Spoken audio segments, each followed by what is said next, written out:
আসসালামু আলাইকুম ভিউয়ার্স, কেমন আছেন সবাই? আশা করি অনেক ভালো আছেন। মাত্র 2 মিনিটে আপনারাও চাইলে এইরকম ফটো এডিট করতে পারবেন। আর আজকের ভিডিওতে আপনারা এই যে এডিট আছে এই এডিটের পিএলপিটি আপনাদের সাথে শেয়ার করব। তাই বলবো না টেনে ফুল ভিডিওটি দেখুন, তাহলে আপনারা পেয়ে যাবেন এই এডিটের পিএলপি ফাইলটি। এইটি আপনারা ছেলে অথবা মেয়ে যে কেউ এইটি ইউজ করতে পারবেন। সো এই পিএলপি ফাইলটি আপনারা কিভাবে ডাউনলোড দিবেন আর কোথা থেকে ডাউনলোড দিবেন সেইটি বলা হবে ভিডিও শেষে। তাই বলবো না টেনে আপনারা ফুল ভিডিওটি দেখুন। তাহলে দেখে নেই প্রথমে আমরা কিভাবে এই পিএলপি ফাইলটি ওপেন করে কাস্টমাইজ করব। পিএলপি ফাইলটি ওপেন করার জন্য আমরা প্রথমেই পিক্সেল ল্যাব অ্যাপসটি ওপেন করে নিব। আমাদের ফোনে যেই পিক্সেল ল্যাব আছে সেইটি আমরা ওপেন করে নিব। তারপর আমরা এই উপরে পেয়ে যাব 3 ডট আইকন, আমরা এই 3 ডট আইকনে ক্লিক করব, বা আমাদের প্রথমেই ওপেন করার পর এইরকম ভাবে আসবে। আমরা এই যে দেখতে পারবো মাই প্রজেক্ট লেখা, আমরা এইটার উপর ক্লিক করলে ডাইরেক্টলি নিয়ে যাবে। এখন আপনারা যেইটা ইচ্ছে সেইটাতে ক্লিক করতে পারেন। আমি এখানে উপরে 3 ডট আছে এইটাতে ক্লিক করলাম। তারপর আমি এখান থেকে এই যে ওপেন ডট পিএলপি ফাইল লেখা আছে আমি এইটার উপর ক্লিক করে দিলাম। এইটার উপর ক্লিক করার পর আপনাদের এখানে এইরকম ভাবে থাকতেও পারে বা নাও থাকতে পারে, কারণ আমার এখানে পিএলপি ফাইলগুলো এখানে সেভ দেওয়া আছে। আপনাদের অনেকের সেভ দেওয়া থাকবে না। আর এখন যেটি ডাউনলোড করেছেন এইটি ওপেন করার জন্য আপনারা এই উপরে ডট পিএলপি লেখা আছে, আপনারা এইটার উপর ক্লিক করতে হবে। এইটার উপর ক্লিক করার পর আপনারা দেখুন এখানে আপনাদের ডাউনলোড ফোল্ডারটিতে নিয়ে আসবে। এখানে আপনারা নিচে পেয়ে যাবেন আপনাদের পিএলপি ফাইলটি। সো আপনারা সেই পিএলপি ফাইলের উপর ক্লিক করবেন। আর যাদের এখানে আমার মতো এরকম ভাবে সাদা হয়ে আসে পিএলপি ফাইলটি দেখায় না, আপনারা ডাউনলোড দেওয়ার পরও পিএলপি ফাইল দেখায় না, তাদের জন্য আমার চ্যানেলে একটি ভিডিও দেওয়া আছে। আর যদি না পেয়ে থাকেন তাহলে ভিডিও স্ক্রিনে হোয়াটসঅ্যাপ নাম্বার দেওয়া আছে, আমার সাথে যোগাযোগ করতে পারেন। আমি ওই ভিডিওটির লিংক দিয়ে দিব। তারপর দেখুন আমি আমার এখান থেকে পিএলপি ফাইলটি ওপেন করে নিচ্ছি।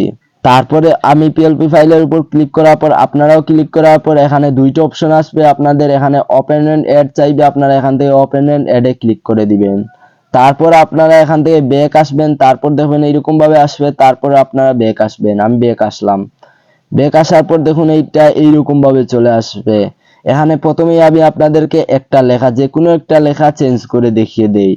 যেমন আমি এই এই যেটা আছে এই লেখাটি আমি চেঞ্জ করে দেখিয়ে দিব।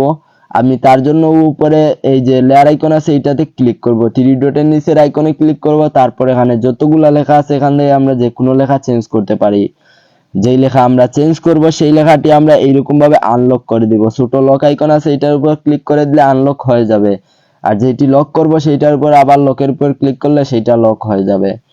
তারপর আমরা লেয়ার আইকনে ক্লিক করব। এখন দেখুন এই লেখার উপর আমি ক্লিক করব বা এটার উপর ডাবল ট্যাপ করলে এটি এডিট হয়ে যাবে।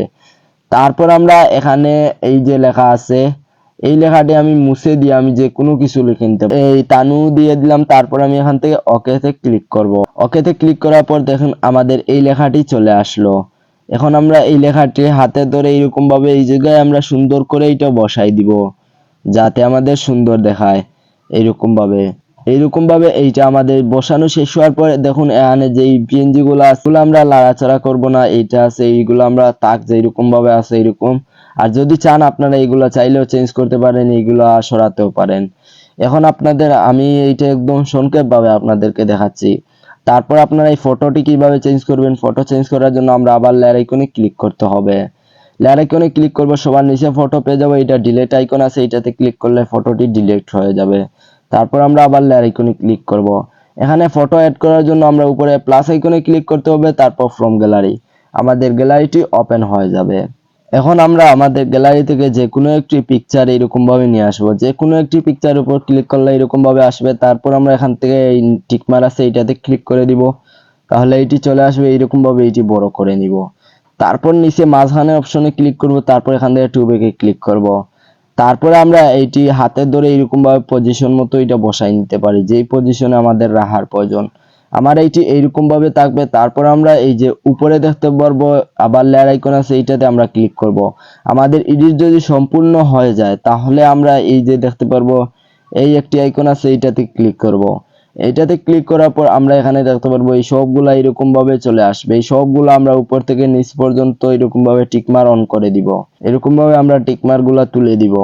এগুলো আমরা এইরকম ভাবে তুলে দেওয়া শেষ হওয়ার পর আমরা এখানে পেয়ে যাব এই মাঝখানে একটি অপশন থাকবে, এই একটা অপশন, এইটাতে আমরা ক্লিক করে দিব। তারপর এখানে ওকেতে ক্লিক করব। তাহলে দেখতে পারবো এই সবগুলা মিলে আমাদের একটি ফটো হয়ে যাবে। তারপর আমরা এই লেয়ার আইকন আছে এইটাতে আবার ক্লিক করে দিব।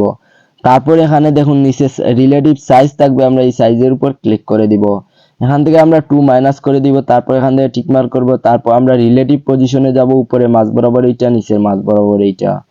তারপর আমরা এখান থেকে টিক মার্ক করব। তারপর আমরা এই ফটোটি সেভ দিয়ে দিব। ফটোটি সেভ দেওয়ার জন্য আমরা উপরে শেয়ার আইকন আছে, এই শেয়ার আইকনে আমরা ক্লিক করে দিব। তারপর আমরা এখানে পেয়ে যাব, দেখুন এখানে সেভ টু গ্যালারি লেখা থাকবে, আমরা এই সেভ টু গ্যালারিতে ক্লিক করে দিব। তাহলে এইটি আমাদের গ্যালারিতে এই ফটোটি সেভ হয়ে যাবে। এখন এখান থেকে সেভ হওয়ার পর আমরা এখান থেকে সোজা বের হয়ে যাব। এখন আমাদের প্রয়োজন পড়বে ইনশট অ্যাপসটির। আমরা যদি ফটোটিকে আরো আকর্ষণীয় বানাতে চাই তাহলে আমাদের এই ইনশট অ্যাপসটির প্রয়োজন পড়বে। সো ইনশট অ্যাপসটি আমাদের সবার ফোনেই আছে, আর যাদের ফোনে নাই তারা প্লে স্টোরে এটি পেয়ে যাবেন। ইনশট লিখে সার্চ দিলে, সার্চ করলে এই ইনশট অ্যাপসটি চলে আসবে। ইনশটে ক্লিক করার পর আমরা এখান থেকে এই ফটো আছে, ফটোতে ক্লিক করে দিব। তারপর এখানে নিউ লেখা থাকবে, আমরা এই নিউতে ক্লিক করে যেই ফটোটি সেভ দিয়েছিলাম সেই ফটোর উপর ক্লিক করে দিব। তাহলে সেই ফটোটি অ্যাড হয়ে যাবে। আমি সেই ফটোর উপর ক্লিক করে দিলাম। একটু সময় এরকম ভাবে লোডিং নেবে। তারপর এখানে পেয়ে যাব ব্যাকগ্রাউন্ড নামে অপশন, সবার নিচে এইটাতে ক্লিক করে দিব। তারপর এখানে কয়েকটি ব্যাকগ্রাউন্ড পেয়ে যাব। এখান থেকে আমাদের ইচ্ছা মতো, পছন্দ মতো যে কোনো একটি ব্যাকগ্রাউন্ড আমরা অ্যাড করে নিব। যেমন আমি এই ব্যাকগ্রাউন্ডটি দিয়ে দিলাম। তারপর এখান থেকে টিক মার্ক করব। তারপর আমরা উপরে পেয়ে যাব এক্সপোর্ট লেখা থাকবে, আমরা সেই এক্সপোর্টের উপর ক্লিক করে দিব। তাহলে এইটি আমাদের গ্যালারিতে সেভ হয়ে যাবে। একটু সময় এখানে ওয়েট করতে হবে, তাহলে এইটি আমাদের গ্যালারিতে সেভ হয়ে যাবে। আর পিএলপি ফাইলটির লিঙ্ক পেয়ে যাবেন ভিডিও ডেসক্রিপশন বক্সে। ওখান থেকে আপনারা পিএলপি ফাইলটি ডাউনলোড করে নেবেন। পিএলপি ফাইলটি ডাউনলোড করতে কোনো পাসওয়ার্ড বা কোনো কিছু প্রয়োজন হবে না।